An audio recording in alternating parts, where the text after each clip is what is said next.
All right, back now with you here on the KFYR Plus News Desk.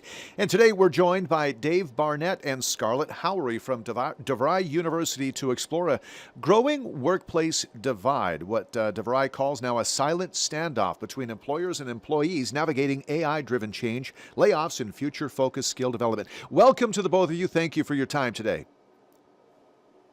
Thanks for Hi. having us. Dave, let's start with you. Can you walk us through the key findings in the Bridging the Gap study? Yeah, absolutely. So, what we saw emerge in this year's study really was what we're calling a silent standoff. Two factions of the workplace, both the employers and the employees, looking to the other to set the tone for where we need to move forward. And there's points of divergence in the way that folks are looking at things. 85% of workers feel well qualified to perform in a new AI driven workplace, but only 69% of employers, or excuse me, 69% of employers worry they completely lack the skills to be successful.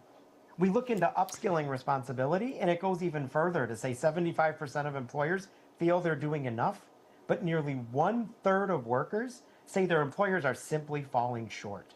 We have to align together and get past this standoff to both define the skills needed in the workplace tomorrow and the pathway to getting there.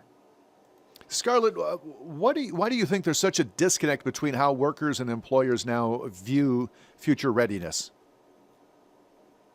Yeah, it really depends on who you're talking to, why that disconnect happens, right? So we actually surveyed over 1,500 employees as well as another 500 employers, and we wanted to understand the state of the workforce in this age of AI. And we did find that there is this silent standoff, really the difference between what's happening now and what's coming in the future, what's next. Right now, we found that both employers and employees believe they're doing enough. They have enough skills to really be prepared for the jobs today. But the jobs of the future, there's concerns on both sides. So do they have the skills that they need for those jobs of the future? That's why it's so important that both sides communicate. Communicate what skills are needed so that employees can have access to that education and those skills and be prepared for those jobs. The time is really right now that both sides bridge that skills gap and communicate so that they're ready for these jobs of the future. Dave, what are some reasons workers are feeling pessimistic or complacent about upskilling? Yeah, I think there's lots of reasons, but we're living through a period of rapid change. There's new tools coming on that change the way we work very rapidly. And despite best intentions, workers are still trying to understand what that looks like tomorrow. So there's lots of activity, but at times we lack direction. That's where organizations need to find smart partners. Organizations like universities to build skill pathways like DeVry, who can help to identify where things are going and the skills we see as requisite to thrive in the future. And Scarlett, how does the hyper competition in the workplace affect employee motivation and confidence? That takes a toll too, doesn't it? Yeah, absolutely. It's important for employees and employers to, again, communicate what those skill needs are so that they are prepared for what that competition will hold, right? Industries are continuously competing to be first at things, and it's important that both employees and employers are communicating what those skill needs are, both durable skills that they'll need, right? So that critical thinking, problem solving, all of those skills are really necessary. So as they're using AI, they can really do that in a way that's most effective and produce the best results for their employer. Again, the goal here is for both sides to work together, communicate effectively so that learners gain the skills that they need and meet them where they are. I think that's really one of the most important pieces of this is meeting the employee where they are so they gain the skill that they need when they need it in the way that's best for them. What are the dangers of, I guess, if we take the employer side, what are the dangers of assuming employees will seek out their own upskilling opportunities, Dave? Sure, I think the big danger is misalignment. We're all figuring out these things together as we look through change. And so what's critical is that organizations need to clearly look at how is work going to change over time? How are new tools going to shape what we're doing? And curate learning for their employees so that ultimately they can move toward the same future. if we're running toward different futures, the risk is we all won really hard, but we wind up even further apart. Scarlett, leadership has got to play a big role in bridging this gap. Absolutely. Leadership is critical in this. That is why the employer needs to be the one that's communicating exactly what that skill need is.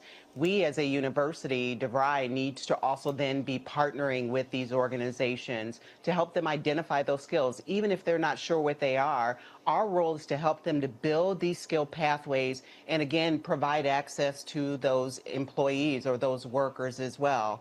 We can lead by helping them to understand where AI is going and what those skill needs are, both durable and those technical skills, and create an environment where the learner or that worker has all the options on the table so that they're ready to take advantage of those skills when they need them. Scarlett, let's look ahead 5 years. What are some practical steps both sides can take to align and better prepare for the next 5, 10 years?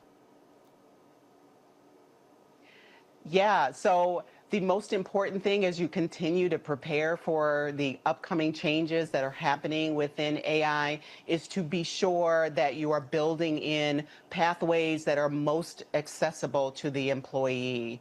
When you're working with an organization like a university, you need to be thinking about how do we build the pathways that have the skills that are needed today? How do you develop pathways for workers from all walks of life, those who are on the front lines all the way to those who are in leadership positions? How do you create different pathways for them? Anything from short form training.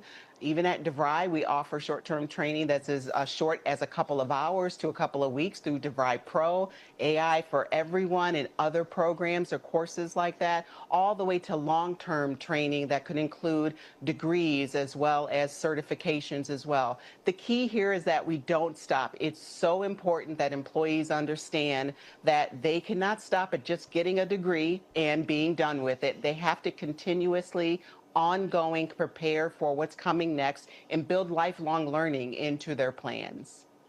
Dave Barnett, Scarlett Howry from DeVry University, thank you both for your time today. I sure appreciate the insight. Thanks, Jay. And if anybody wants to learn more, they can see the full report at devry.edu. Thank you. Have a great day. It is 9 minutes now after the top of the hour. We'll take a quick break here. We'll come back with a look at more headlines and local news next.